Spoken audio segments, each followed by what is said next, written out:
चलिए पुनः आप सभी का स्वागत है। मैं आपका दोस्त पुनः आप सभी का हमारे इस ऑनलाइन प्लेटफॉर्म पे स्वागत करता हूं। ठीक है, इतिहास के क्रम में हम बढ़ चलते हैं और आज हम चलेंगे 51 डेज का क्लास। आज 91 दिन का क्लास है, 51वां दिन का है ना, सॉरी कितने 91। ठीक है, 51 डेज का क्लास हमने बहुत अच्छे से देख लिया भाई। ठीक है, ध्यान रखिएगा। तो समय बहुत तेजी से पार हो रहा है, आप लोगों को फिजिकल भी चल रहा है, साथ ही आपको पढ़ाई को भी कंटिन्यू बना के रखना है। कभी भी अगर अचानक से डेट आए तो जैसे आप लोग अभी हड़बड़ाए कि सर बहुत जल्दी डेट आ गया है ना, कि हमको थोड़ा समय, हालांकि फॉर्म बहुत पहले से भराया हुआ था लेकिन एकाएक क्या है, समय को दे दिया गया कि इतने दिन में क्या करना है, फिजिकल होना है।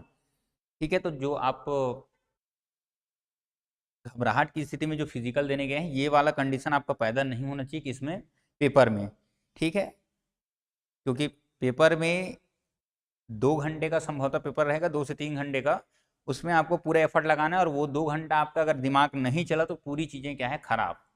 इसलिए बहुत शांति से और पूरे कॉन्सेंट्रेट एफर्ट के साथ और पूरे जोशो जुनून के साथ बैठना है। आपकी अगर तैयारी नहीं होती तो आप उसमें एकदम फुल कॉन्फिडेंस के साथ पेपर में नहीं बैठ पाएंगे। इसलिए जितना ज़्यादा से ज़्यादा हो आपको पढ़ाई में भी, क्योंकि अभी आप तपोगे नहीं तो निखरोगे नहीं। आप सोचोगे सर मैं फिजिकल कर पा रहा हूँ, मेरे से हो नहीं पा रहा है, तो आपको मेहनत करना पड़ेगा। मेहनत के अलावा कोई दूसरा ऑप्शन नहीं है। ठीक है, ईमानदारी से मेहनत करते चलिए, हम आपके साथ हैं। जितना हमसे हो सकेगा हम भरसक प्रयास करेंगे आपको आपके मंजिल तक पहुंचाने का। क्लियर है? चलिए हम बढ़ चलते हैं इतिहास के उस दौर में। पांडुवंश पे बात हो रही थी, पांडुवंश से संबंधित कुछ क्वेश्चन और बाकी है, देखते हैं फिर आगे बढ़ेंगे। चलिए, क्लियर है? सभी का अभिवादन स्वीकार है। मैं कमेंट कम लूंगा, थोड़ा सा पढ़ाने पास फोकस है ना, थोड़ा सा मेरे को अर्जेंट बाहर भी जाना पड़ेगा, तो मैं चाह रहा हूँ कि क्लास लेके क्या है जाऊँ, है ना। और मैं नहीं चाहता कि आपका एक दिन का भी क्लास मिस हो, इसलिए मैं कोशिश रहता है कि आपका पूरा क्लास मैं बहुत अच्छे से कंटिन्यू पढ़ाऊं। चलिए, सिरपुर के पांडुवंश के महाशिवगुप्त बालार्जुन का धर्म क्या था, ये पूछ रहा है। अब आपको मैं बताया हूं, जब बात आती है पांडुवंश की, किसकी, पांडुवंश की, तो आपने पढ़ा है कि पांडुवंश वाले व्यक्ति किस धर्म को मानते हैं। तो ये लोग मानते हैं वैष्णव धर्म को। किसको मानते हैं? ठीक है, वैष्णव धर्म को। लेकिन जब बात आती है किसकी, महाशिवगुप्त बालार्जुन की, तो इनका अगर धर्म देखें तो ये विशेष रूप से मानता था किसको, शैव धर्म को। ये शिव के विशेष रूप से पुजारी दिखेंगे। जनरली देखेंगे तो महाशिवगुप्त बालार्जुन सभी धर्मों को प्राथमिकता देता था भाई।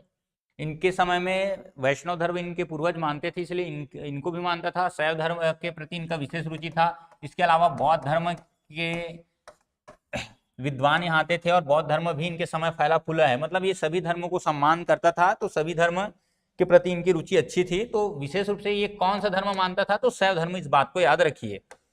ठीक है, चलिए बात आती है तो शैव धर्म ध्यान रखिएगा। ठीक है, थोड़ा सा जल्दी क्या है पढ़ाने का प्रयास करूंगा, बाकी जितना कंटेंट है आपको पढ़ाऊंगा ही पढ़ाऊंगा। ठीक है, आप अपना कंटिन्यू कमेंट कंटिन्यू रखेंगे। ठीक है, मेरी नजर रहेगी भाई। चलिए, तो बात होती है महाशिवगुप्त बालार्जुन की, तो याद रखना इन्हीं के काल को स्वर्ण काल भी कहा जाता है भाई। ठीक है, स्वर्ण काल किसके शासन काल को, क्योंकि पूरे भारतीय इतिहास में देखेंगे तो गुप्त काल को आप देखेंगे तो स्वर्ण काल के रूप में देखा जाता है। तो छत्तीसगढ़ के इतिहास में किसके शासन काल को स्वर्ण काल बोलते हैं, तो महाशिवगुप्त बालार्जुन के काल को। क्योंकि इसके समय आप देखेंगे पहली बार पक्की ईंटों से क्या है, मंदिर वगैरह का निर्माण हो रहा है। इनकी माता जी इन्हीं के कार्यकाल में मंदिर वगैरह निर्माण करेंगे। सभी धर्मों को यहाँ पे समानता मिल रही है। ऐसे बहुत सारी चीजें हैं जिसके कारण स्वर्ण काल कहा जाएगा। ठीक है, वो मेंस वगैरह का क्वेश्चन रहता है, फिलहाल हमको बात करना है प्री के हिसाब से। चलिए, खरौद के लखनेश्वर मंदिर से प्राप्त पांडुवंशी शिलालेख में इंद्रबल तृतीय के किस पुत्र का नाम मिलता है। याद रखिए, इंद्रबल का आपको 2-3 अलग अलग पुत्रों का नाम मिलेगा। उनमें एक नाम मिलेगा नन्नदेव, ईशान देव, तीवरदेव या महाशिवगुप्त। तो याद रखने इसका नाम है ईशान देव। कौन है? ईशान देव। ईशान देव ने ही लखनेश्वर मंदिर, ठीक है याद रखना, ये लखनेश्वर मंदिर कहाँ पे है भाई, लिखा भी है खरौद, या लखाचौर मंदिर बोलते हैं। यहां बोला जाता है कि 1.25 लाख चावल के दाने चढ़ाने से, ठीक है, दाने किसका, चावल के दाने चढ़ाने से जो मन में कामना हो वो पूरा होता है, ऐसा कहा जाता है। ठीक है, 1.25 लाख चावल के दाने चढ़ाने से। ठीक है, ये खरौद का क्षेत्र की जब बात आए तो वर्तमान का कौन सा जिला पड़ता है भाई, जांजगीर चांपा। कौन सा पड़ेगा, जांजगीर चांपा, ध्यान रख लीजिएगा, महत्वपूर्ण हो सकता है। ठीक है, तो लक्षण आपने दो नाम पढ़ा है भाई, कंफ्यूज मत होना, ये लखनेश्वर मंदिर है, एक आपने पढ़ा है लक्ष्मण मंदिर। ठीक है, ये दोनों नाम को अलग अलग याद रखिएगा। ये लक्ष्मण मंदिर सिरपुर में है। ठीक है, इसको बनवाया किसने है भाई, वाष्टा देवी ने। ठीक है, वाष्टा देवी किस वंश की राजकुमारी थी, मौखरी। वाष्टा देवी का विवाह किससे हुआ था, हर्षगुप्त। ठीक है, तो रखना विष्णु मंदिर है। ठीक है, ये मंदिर आपको शिव मंदिर वगैरह दिखेगा भाई। ठीक है, तो इस चीजों को ध्यान रखिए, ये दोनों चीजों को एक साथ समझा दे रहा हूं। तिवर देव की बात आती है तो सकल कौशलाधिपति। ठीक है, सकल कौशलाधिपति की उपाधि धारण, कल पूछा हूं, कोई जवाब नहीं दिया है कि सकल कौशलाधिपति की उपाधि किस कलचुरी शासक ने धारण किया था। चलिए, निम्न पांडु वंश राजाओं को उनकी कार्यकाल अवधि के अनुसार बढ़ते क्रम में सजाइए। ठीक है, पहले कौन, दूसरा कौन, तीसरा कौन, इस तरह देखेंगे। तो सबसे पहले अगर ऑप्शन के हिसाब से बात करें तो सबसे पहले आएगा भाई इंद्रबल, क्योंकि इन्होंने ही क्या है पहला पांडु वंश की स्थापना की है। वास्तव अगर स्थापना देखेंगे इस वंश का तो उद्यन वगैरह का नाम दिखता है, लेकिन महत्वपूर्ण नाम आता है कहां से, इंद्रबल से। ठीक है, इंद्रबल के बाद आप देखेंगे कौन आएगा, नन्नराज आ जाएगा। ठीक है, नन्नराज के बाद आप देखेंगे कौन दिखेगा भाई, तीसरा महाशिव तिवर्देव, और चौथा दिखता है कौन, हर्षगुप्त। 3 2 1 4 जहां पे दिखेगा 3 2 1 4, ऑप्शन नंबर सी। ठीक है, एक ही में दिख रहा है और यही इसका क्या है, परफेक्ट आंसर आपको मिलेगा। ठीक है, तिवरदेव के बारे में आपने पढ़ा है, ये संस्थापक है या फाउंडर है, ये भी ध्यान रख लीजिए भाई। इसके अलावा ये जो इंद्रबल है ये सुदेवराज के सामंत के रूप में कार्य किया है, ध्यान रखिएगा। हर्षगुप्त, इनकी पत्नी का नाम ध्यान रख लीजिएगा। ठीक है, कौन है, वाष्टा देवी। ठीक है, तो ये बहुत सारी चीजें नन्नराज वगैरह के बारे में याद रखेंगे तो इनके पुत्र के रूप में आपको दिख जाएगा। ठीक है, चलिए, तो ये रहा पूरे प्रश्नों का सार। आगे चलते हैं। चित्रांगदपुर को किस राजवंश ने राजधानी बनाया, चित्रांगदपुर का है या फिर बात करें सिरपुर के। ठीक है, चित्रांगदपुर का साम्य वर्तमान के किस क्षेत्र से स्थापित किया जाता है, तो आपको अगर पूछे तो आप बता सकते हैं कि भाई सिरपुर से स्थापित किया जाता है, और सिरपुर वर्तमान के महासमुंद जिले में है। और बात आती है चित्रांगदपुर की, तो इसका अगर आंसर देखें तो पांडु वंश, ध्यान रखिएगा, कौन सा वंश, पांडु वंश। क्लियर है, मौर्य वंश का काम नहीं, कलचुरी वंश तो माड़ क्षेत्र में दिखेगा। ठीक है, फिर रतनपुर वगैरह में राजधानी ट्रांसफर करेगा, फिर जाएगा कोसगई क्षेत्र, लेकिन इसका कोई काम यहाँ पे नहीं है। ठीक है, मौर्य वंश का यहाँ तो कोई काम ही नहीं, चेदी वंश वगैरह यहाँ पे नहीं पढ़ना है आपको। ठीक है, चलिए बढ़िया। छत्तीसगढ़ में महासमुंद जिले के निम्नांकित में से किस शहर की वेहनसांग ने 7वीं शताब्दी में अगर डेट पूछे तो 639 ईस्वी। ठीक है, कब, 639 ईस्वी में इनका आगमन हुआ था। ठीक है, नाम है वेहनसांग।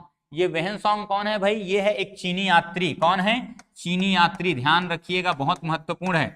ठीक है, चीनी यात्री है कौन, वेहनसांग। ठीक है, चीनी यात्री बहुत अलग अलग व्यक्ति का नाम मिलता है पूरे भारतीय इतिहास में। फायान वगैरह का नाम मिलेगा, वेहनसांग का नाम मिलता है, ईसिंग वगैरह का नाम मिलता है, सिंगयून वगैरह का नाम मिलेगा, लेकिन हमारे लिए यहाँ पे वेहनसांग का काम है भाई। ठीक है, 639 ईस्वी में ये आगमन हुआ है किसके कार्यकाल में भाई, महाशिवगुप्त बालार्जुन के। ठीक है, इस समय महाशिवगुप्त बालार्जुन सत्ता पे बैठे हैं, और महाशिवगुप्त बालार्जुन की जब बात आए तो आपको ध्यान रख लेना है एक राजवंश जिसका नाम है पांडु वंश। ठीक है, और ये पांडु वंश किस क्षेत्र में स्थापित है भाई, तो सिरपुर में। ठीक है, तो पांडु वंश सिरपुर याद रखिए, कहाँ आया, तो सिरपुर में आया। वंश कौन सा, पांडु वंश चल रहा है। पांडु वंश में शासक कौन है, तो महाशिवगुप्त बालार्जुन है। वेहनसांग कौन है, चीनी यात्री है। कब आया है, तो शताब्दी पूछे तो 7वीं शताब्दी, और अगर एक्चुअल अगर डेट पूछे तो 639 ईस्वी में इनका आगमन होता है। क्लियर है, तो इसका सीधा सा आंसर अगर देखेंगे तो कौन सा दिखेगा, सिरपुर दिखेगा। कबीरधाम, अंबिकापुर, अहिवारा का कोई काम नहीं यहाँ पे। फिलहाल इतनी चीजों को ध्यान रखिएगा। हर प्रश्नों का मोडिफाई, हर प्रश्नों के बारे में कुछ ना कुछ जाना जा सकता है, लेकिन इसका इस प्रश्न को लेकर कोई यहाँ पे कोई साम्य या चीजों को कनेक्टिविटी नहीं बनती। अब कबीरधाम के बारे में बताऊंगा तो पूरा लिंक से हटके चीजें चलेंगी, और मैं कतई नहीं चाहता कि हमारा जो क्लास चल रहा है वो लिंक से हटके अलग चीजों पे बात हो। ठीक है, ये अपने आप में ये सभी प्रश्न है अपने आप में। देखिए जितना बोला हूं, वेहनसांग सिरपुर, वेहनसांग पांड्य वंश, वेहनसांग महाशिवगुप्त बालार्जुन, आपको डेट भी पूछेगा और क्या है एक्चुअल डेट से भी खेला जा सकता है। चीनी यात्री, यहाँ पे फिर लिख दिया भाई, चीनी यात्री वेहनसांग ने सिरपुर की यात्रा की थी 5वीं सदी में, 7वीं सदी में ये लिखा है भाई। अब ये तो आप नहीं गलत करोगे क्योंकि इसके बारे में आपने बहुत अच्छे से थोड़ी देर पहले पढ़ा है। 7वीं सदी में एक्चुअल अगर डेट देखें, वास्तविक अगर समय देखें तो 639 ईस्वी में क्या है, इनका समय दिखता है। क्लियर है? चलिए इस पे बस बात इतना ही है, आगे आपको और चीजों को देखना है। निम्नलिखित में से किस पांडुवंशी शासक के समय वेहनसोंग सिरपुर आया था? ये प्रश्न फिर पूछा गया। देखो प्रश्न एक है, पूरी चीजों को एक साथ बता दिया हूं आपको, तो भाई आपको दिखेगा ही महाशिवगुप्त, ठीक है, ये सभी क्या है आपको दिख जाएगा, किस वंश के व्यक्ति, पांडुवंश के, ठीक है। तो महाशिवगुप्त बालार्जुन के इसी के कार्यकाल में आया था भाई, ठीक है, और इन्हीं के कार्यकाल को छत्तीसगढ़ का स्वर्ण काल बोलते हैं। मैं बार बार बोल दे रहा हूं, बार बार पूछता है प्रश्न, किसके कार्यकाल को छत्तीसगढ़ में स्वर्ण काल बोलते हैं? तो महाशिवगुप्त बालार्जुन। अगर ऑप्शन में ना हो तो कौन से वंश के, तो फिर पूछेगा तो फिर ध्यान रखिएगा पांडु वंश के, ठीक है। पांडु वंश सिरपुर में था। इंद्रबल नाम के जो व्यक्ति है, इन्होंने क्या है इस वंश की स्थापना की, ध्यान रखिएगा, ठीक है। ये रहा आज का अगला प्रश्न, और अगले प्रश्न में फिर बात होता है वेहनसोंग के बारे में। चीनी यात्री वेहनसोंग ने दक्षिण कौशल की राजधानी के पास किन बौद्ध विद्वान के निवास स्थान के बारे में लिखा है? बुद्ध, नागार्जुन है, बुद्ध घोष है, भास्कर है, या जीवगुप्त है ना? तो इसका आपको सीधा सा आंसर याद रखना है, नागार्जुन। किसके बारे में? नागार्जुन। एक बात याद रखिए, ये जो भाई साहब है चीनी यात्री, ठीक है, चूचाची जिसे बोलते हो आप, ठीक है, कौन? वेहनसोंग। इनका जब आगमन हुआ था छत्तीसगढ़, ठीक है, तो इन्होंने एक यात्रा वृतांत लिखा है। क्या लिखा है? यात्रा वृतांत, ठीक है। इस यात्रा वृतांत में अपनी पुस्तक में, ठीक है, इनकी जो बुक है या पुस्तक का जो नाम है याद रखिएगा, सीयूकी, ठीक है, सीयूकी, इस तरह नाम मिलेगा। इस बुक में इन्होंने छत्तीसगढ़ को क्या कहा है, इस तरह का एक आध बार प्रश्न आया है, और इन्होंने छत्तीसगढ़ को बोला है किया सलो। क्या बोला है? किया सलो। अब चूंकि ये भाई साहब पहले छोटे छोटे आंख वाला है, ठीक है, अब छोटे छोटे आंख वाला व्यक्ति जब आया है और छत्तीसगढ़ उसको बोलने को बोलोगे तो अचानक से कैसे छत्तीसगढ़ बोल देगा? और छत्तीसगढ़ का उस समय आप नाम देखोगे तो कौशल नाम से इसका नाम चलता था। कौशल या दक्षिण कौशल नाम आपने तो पढ़ा है, तो उनको लिखना था या बोलना था कौशल, तो कौशल नहीं बोल पाया, तो जो भाई साहब है वेहनसोंग जी, उन्होंने छत्तीसगढ़ को क्या बोला है? किया सलो। तो ये भी प्रश्न पूछा है। इनके बुक का नाम क्या है? तो सीयूकी, ठीक है। ये है यात्रा वृतांत। अपने पूरे यात्रा में अलग अलग चीजों को इन्होंने लिखा है। ये गए भी थे कहाँ? सिरपुर वगैरह, ध्यान रखिए। और सिरपुर जब गए तो वंश था पांडु वंश, पुनः समझा दे रहा हूं, और पांडु वंश में व्यक्ति था महाशिवगुप्त बालार्जुन, ठीक है। ये पूरे प्रश्नों का सार ध्यान रखिएगा। नागार्जुन से इनकी क्या है, नागार्जुन के बारे में इन्होंने बताया है, ठीक है। चलिए अगले प्रश्न की ओर। किसके शासनकाल को दक्षिण कौशल अथवा छत्तीसगढ़ के स्वर्ण काल कहा जाता है? प्रश्न आ गया भाई, ठीक है। और इसको देखने के बाद जो मन में जो आपका एक उमंग उठेगा, सर इसका तो आंसर मुझे पता है, आपको ऑप्शन देखने की जरूरत नहीं, आप सीधा बोलोगे सर महाशिवगुप्त बालार्जुन, ठीक है। पूरा डेट सहित, नाम सहित सब चीज को इसको बता दोगे, किस वंश का व्यक्ति, किसका पुत्र है, ठीक है। तो हर चीज क्या है इसके बारे में आप बता सकते हो, ये किस धर्म को मानता था, ये हर चीज आपको पता है भाई इसके बारे में। क्लियर है? चलिए, सिरपुर के पांडु वंश महाशिवगुप्त बालार्जुन के शिलालेख में निम्नलिखित में से किस बौद्ध आचार्य को ग्रामदान देने का उल्लेख प्राप्त होता है? ये बहुत अच्छा एक प्रश्न है, ठीक है, ये अच्छा प्रश्न है, इसको ध्यान रखिएगा। नागार्जुन के बारे में बताया है किसने भाई? वेहनसोंग ने। किसने बताया है? वेहनसोंग ने, ठीक है। वेहनसोंग कब आया था? 639 ईस्वी में आया था, ध्यान रखिएगा, 7वीं शताब्दी, ठीक है। कहां पे आया था? सिरपुर आया था। इतना बात तो आपने पढ़ लिया है, लेकिन जब बात आती है महाशिवगुप्त बालार्जुन की, तो इन्होंने जो ग्राम दान दिया था, जिन घोष को दिया था, ध्यान रखिएगा, महत्वपूर्ण हो सकता है, तो याद रखिएगा जिन घोष को, ये नागार्जुन को दान नहीं दिया भाई। बच्चे रिस्क लेना चाहेंगे नागार्जुन से, क्योंकि वेहनसोंग जब आया था तो कहीं ना कहीं आपको दिखेगा कि वेहनसोंग जब आया है तो किसके शासन काल में आया? महाशिवगुप्त बालार्जुन के। और चूंकि नागार्जुन के बारे में वेहनसोंग हो सकता है बात किया होगा महाशिवगुप्त बालार्जुन से, तो हो सकता है दान इसको दे। तो ये आपको नहीं सोचना, उन्होंने जिनको दान दिया उसका नाम है जिन घोष। तो जिनको जो दान दिया गया है उसका नाम है क्या? जिन घोष। क्लियर है? बढ़िया। सुरबल किस वंश का शासक था जिसको ताम्रपर्त बमनी नामक स्थान पर प्राप्त हुआ? मैकल में पांडु वंश है, ठीक है। अलग अलग आपको नाम मिल जाएगा, लेकिन आपको इसके बारे में विशेष नहीं, एक आध प्रश्न कभी पूछा है, तो मैकल में भी क्या है? पांडु वंश है भाई। हम सिरपुर के पांडुवंश के बारे में देख रहे हैं। मैकल क्षेत्र में भी क्या पांडुवंश है, इन्हीं की एक शाखा आपको दिख जाएगी कांकेर क्षेत्र में, जिसको सोमवंश के नाम से भी जानते हैं।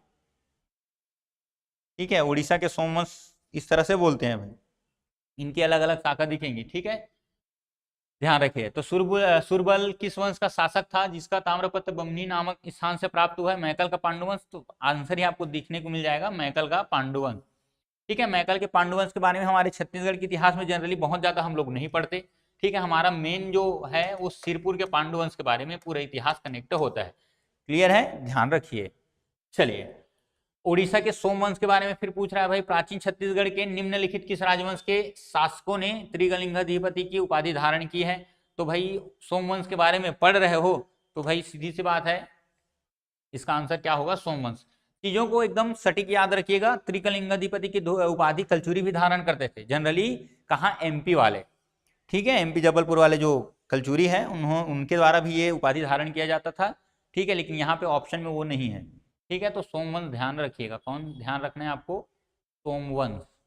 क्लियर है? तो ये भी एक महत्वपूर्ण प्रश्न हो सकता है आपके लिए। जनरली इस वाले पोर्शन से प्रश्न बहुत कम बनता है, लेकिन आया हुआ प्रश्न है इसलिए आपको ये प्रश्न का भी दर्शन करा दिया गया है।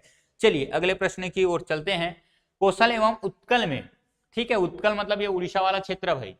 ठीक है, कौशल मतलब छत्तीसगढ़ और उत्कल मतलब उड़ीसा में शासन 1040 से 1065 करने वाला महाभवगुप्त चतुर्थ उद्योग केसरी किस वंश का शासक था? ये पूछना चाह रहा है। ठीक है,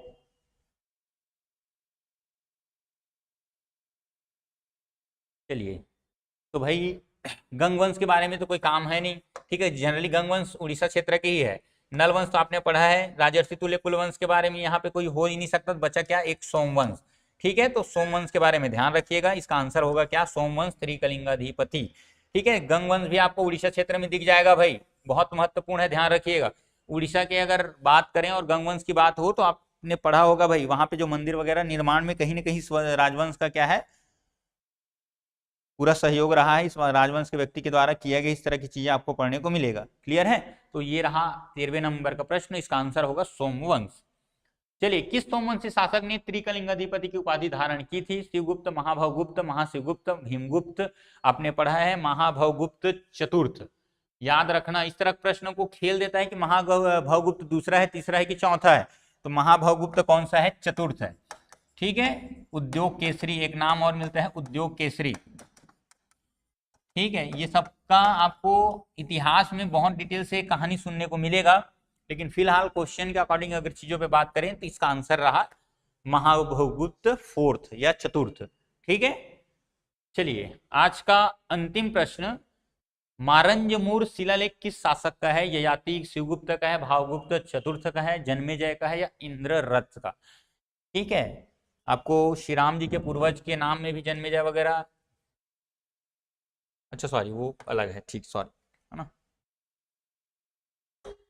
इंद्ररथ, जन्मेजय, महाभवगुप्त चतुर्थ, ययाति शिवगुप्त। चार अगर ऑप्शन में देखें तो ययाति शिवगुप्त का नाम ध्यान रखिएगा।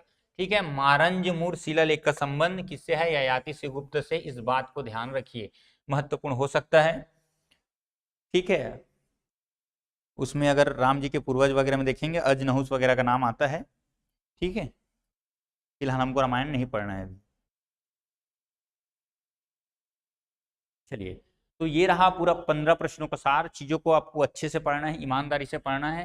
ठीक है, प्रतिदिन का क्लास आपको अटेंड करना है। जैसे आप लोगों का फिजिकल का डेट कंप्लीट होता है, मैं क्वेश्चन को और बढ़ाऊंगा, इसलिए नहीं कर रहा हूँ क्योंकि मैं ज़्यादा लंबा क्लास लेना नहीं चाह रहा हूँ।